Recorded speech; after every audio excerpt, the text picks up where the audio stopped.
super dugay nagigman na ang akong sari-sari store from may pang mga kabataan ko sa infantry. Then, ang last rin na sa Santo Niño store. Sa Santo Niño store, nag-start ang issue ko is 2022. Diri lang.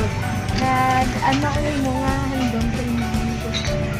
Ang handong ko sa ako ni Puso, maglambong pa. Na hindi lang isa, kundi mag-ban. Ano imo nga unang nga experience sa inyong negosyo? From the start, syempre, gamay kapital. Gamay lang ang kapital, start one day, pakagto sa amunan.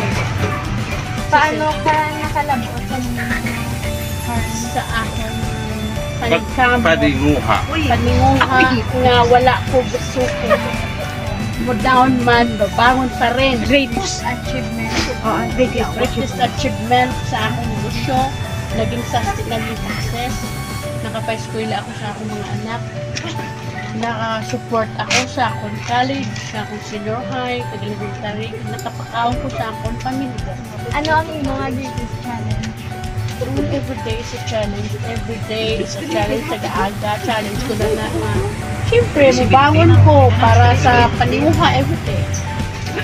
Ano ang luyag mo nga malabot ang test mo sa Labot ko successful sa mga anak ko na ma-appeal ko pa ang kailang future through my business.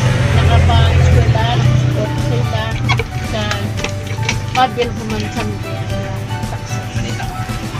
Madam, bigyan na salamat ma'am sa paghatag sa mga.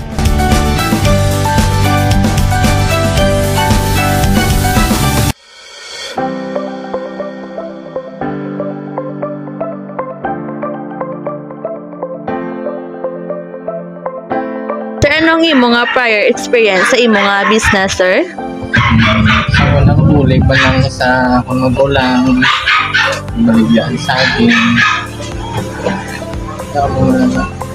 Ano ang imo nga goal sa imo nga business, sir? Magdamo ang mga supplier, hindi lang diri sa Iloilo, hindi sa iba na lugar na. Sir, paano ka nakasulod sa amo ni Musubo nga business, sir? Siyempre, na-inspire lang ko sa akong puto, baligya ng saging. Pag nakita ko nga daw namin ang income niya sa so na-inspire din ko. Sir, ano imo nga greatest achievement sa imo nga business, sir?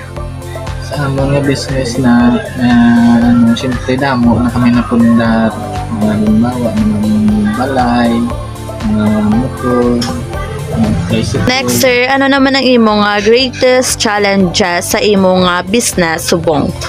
Ang challenge ko is siyempre mabudlay man ang magbaligya sa akin, sa magkarga ka na, mabudlayan ka na. Tapos mag-travel, nakabunot.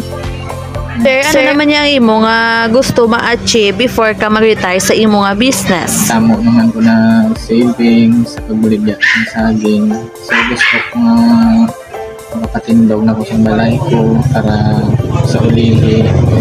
Kaso na kasama na hindi na sila ako budlayan. Thank you gid sa imo nga pagsabat sa amon nga question sa amon nga interview, sir. God bless.